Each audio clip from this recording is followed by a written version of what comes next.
My name is Michaelangelo Masangkay. I am the president and founder of Sine Institute, a non-for-profit organization that caters towards spotlighting Filipino-Canadian talents in creative industries. I'm also the director of production here at Toronto Film School and also the general manager of Raven Banner Entertainment here in Canada, which is an international sales agent, Canadian distributor, and producer of films in the genre of action, horror, thriller, sci-fi.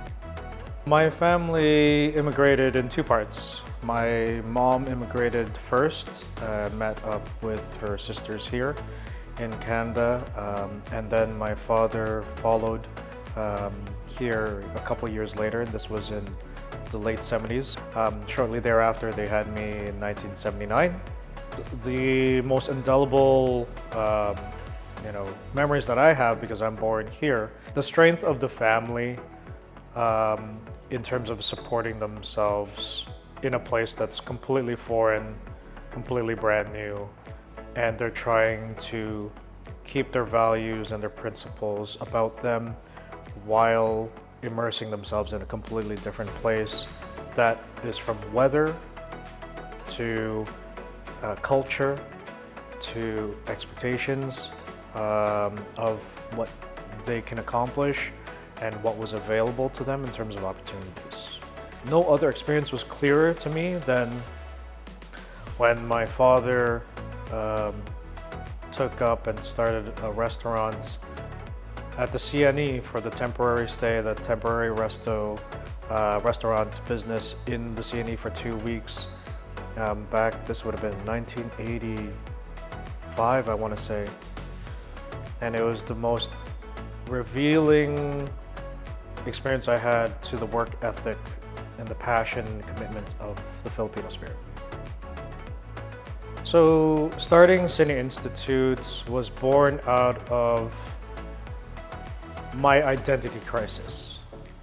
I want to put it that way. I'm going to put that as the kind of forefront statement, because as a second generation Filipino, you don't have the, I want to say, baggage of having gone through the struggle of what your parents have gone through to leave behind in the Philippines to come here.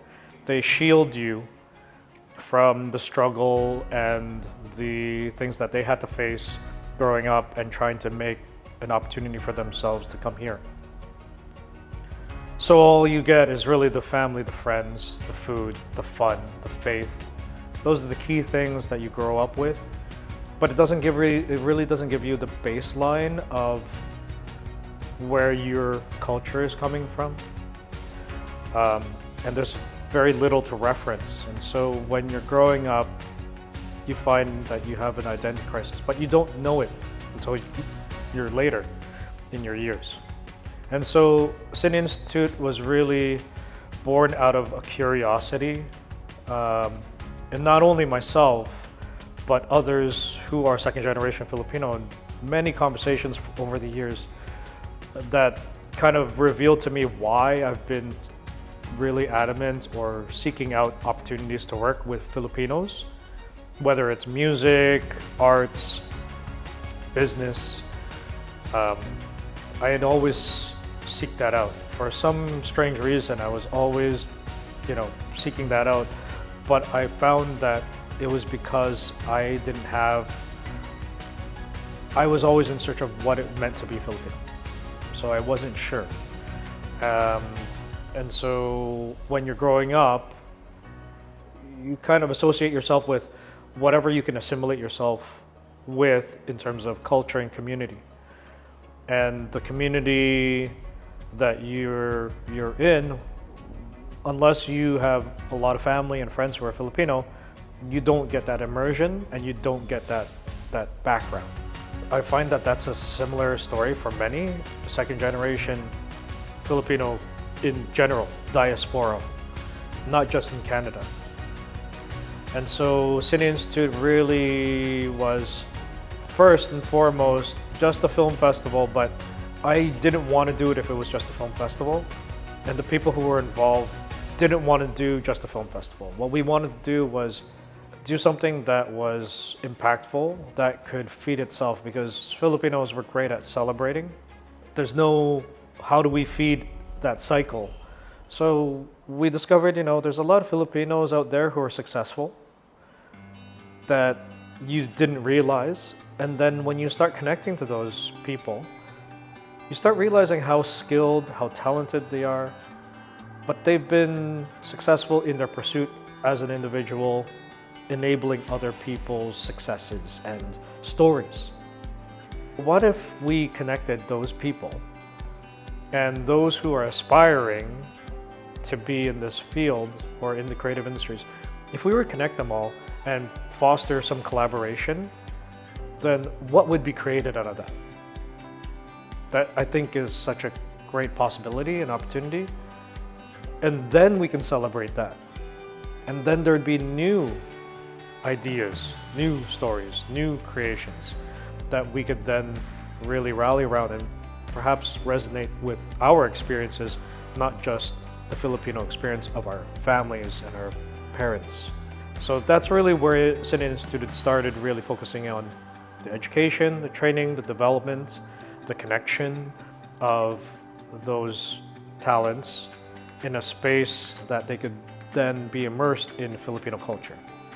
That then is the festival. So we really focused in on providing stories that were familiar, like love teams and rom-coms and drama, but also, action and gore and blood and sexuality and, ideas that are taboo in a storytelling manner from a Filipino lens.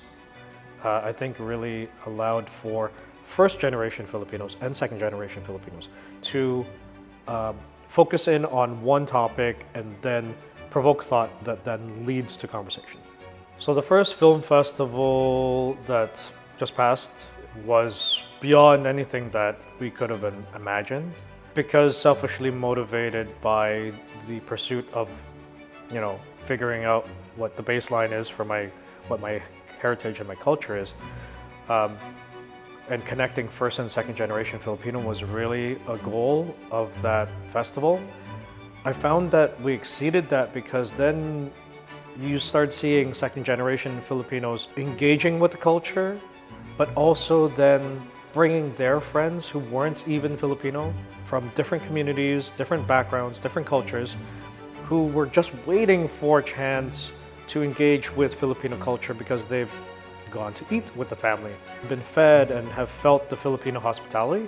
And so seeing them engage and second generation Filipinos really embracing that and being proud of showcasing what it meant to be Filipino to them by an assembly of storytelling and people like-minded into this creative industry, that we didn't imagine would happen. And so that was a result that went above and beyond what we felt we were trying to achieve.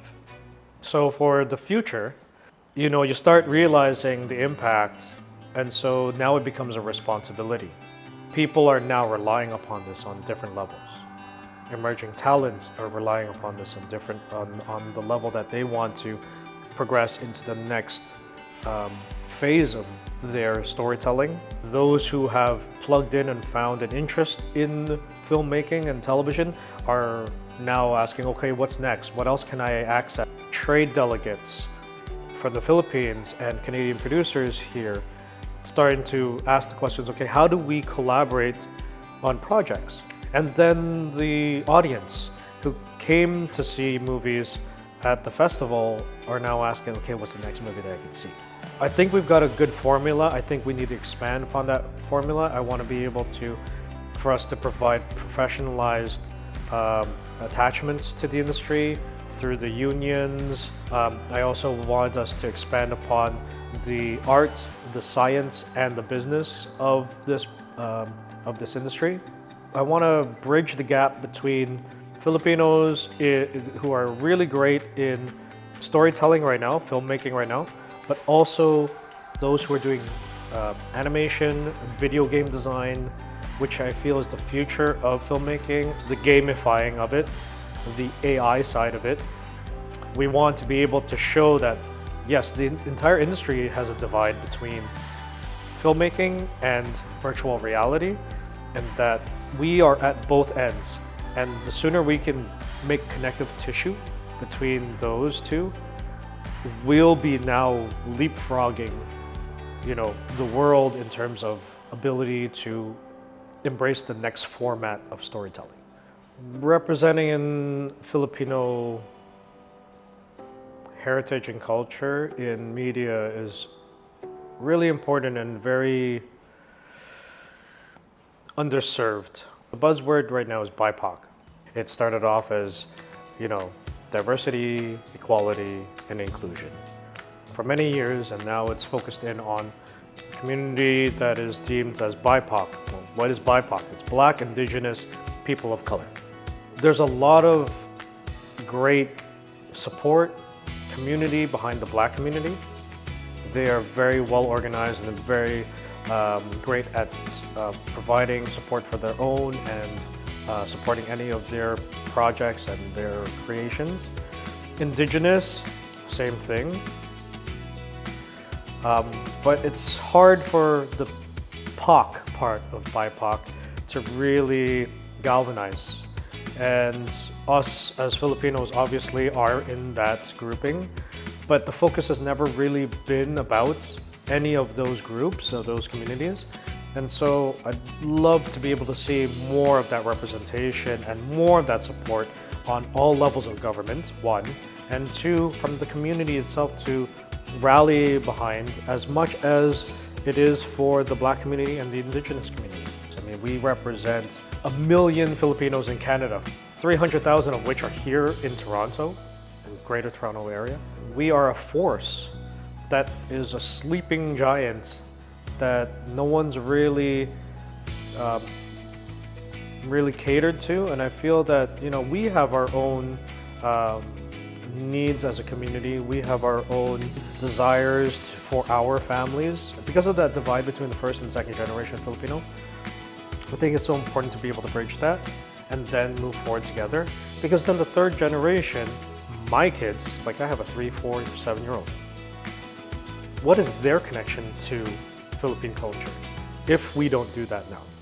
So they're even further removed. And so I think that's where I would like to see representation be more than just representation on screen. It's representation in decision-making positions.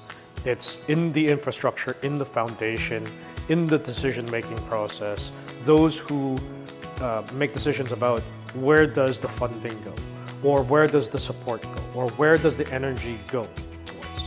I think if we are part of that fabric, that's what I mean by representation rather than just on screen. I'm hoping that future generations of Filipino culture can embrace all of it and be open-minded to it, because there's so much more to discover about it. Even now, just the background of how it became to be, like we are a fully formed mosaic. Like Philippines as a country is a fully formed mosaic from many different religions, many different